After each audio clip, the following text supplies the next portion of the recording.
Sa video na ito ay pag-uusapan natin ang pagbabalik ni Oden sa Wano. Ito ay nilalaman ng chapter 968. Kung ikaw ay anime watcher lang at ayaw mong ma-spoil, mas mabuting ikaw ay huwag mo nang panoorin ang video na ito. Pero bago tayo magsimula ay maraming salamat nga pala sa mga patuloy na sumuporta sa aking channel. Umabot na po tayo ng 500 subscribers. Shoutout nga pala kay Habar TV, Choi at Robert. Pagkabalik na Roger Pirates galing sa Laptail, ay agad na tinanong ni Shanks si Roger ng tungkol sa huling isla habang siya ay umiiyak. Kumalat na ang balita na si Roger ay nakarating sa huling isla at siya ay binansagang Pirate King. Ayon sa dyaryo na binabasa ni Rayleigh ay si Roger ay tinawag na Gold, imbis na Goldie, upang itago ang kanyang totoong pangalan dahil natatakot ang world government na isang D ang nakarating sa huling isla. Nagpasalamat si Roger sa kanyang crew sa walang sawang pagsama sa napakasayang paglalakbay at dito na rin niya sinabi na ididisband niya ang Roger Pirates. Bumalik sila sa Fishman Island habang sila ay nasa ilalim ng tubig. Narinig ni Roger at Oden ang dalawang Sea Kings na nag-uusap ng tungkol sa dalawang hari na isisilang. Ito ay ang Poseidon at ang reincarnation ni Joy Boy. Agad tinanong ulit ni Roger si Charlie kung kailan isisilang ang Poseidon at sinabi ni Charlie ay pagkatapos ng 10 taon. Dagdag pa ni Roger ay may isisilang na bagong hari at ito ay malalampasan pa sila Roger. Habang nag-uusap si Rayleigh at Roger, naisipang tanongin ni Rayleigh si Roger kung sino kaya sa tingin niya ang susunod na makakahanap ng One Piece. Agad itong sinagot ni Roger. Ayon sa kanya ay ang kanyang anak ang makakahanap nito, ngunit sabi ni Rayleigh ay wala pa siyang asawa at anak. Sila ay nagsaya at nag-inuman habang sila ay naglalakbay pabalik sa kanilang mga lugar na pinagmulan.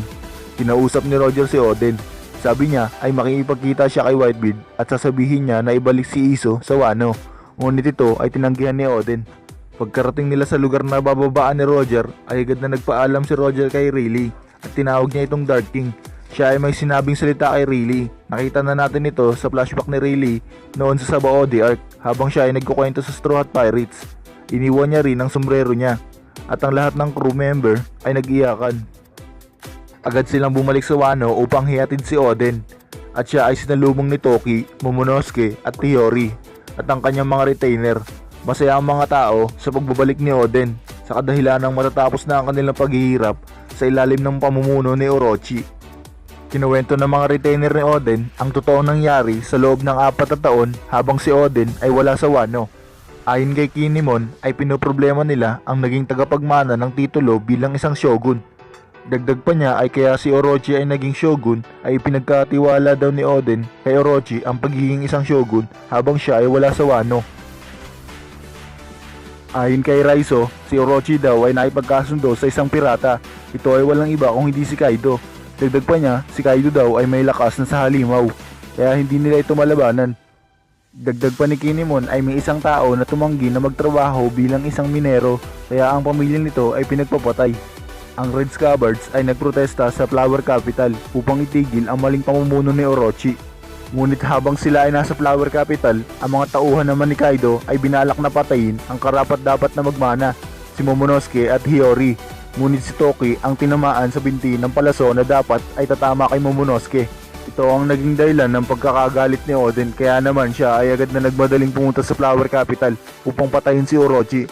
Tinalo niya ang mga tauhan ni Orochi na humarang sa kanya. Takot na takot si Orochi noong siya ay hihiwain na ni Oden.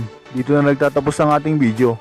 Kung nagustuhan mo ang video na ito, pindutin mo na ang like at huwag kakalimutan mag-subscribe at i-hit ang notification bell para lagi kang updated sa mga bago kong video patungkol sa One Piece.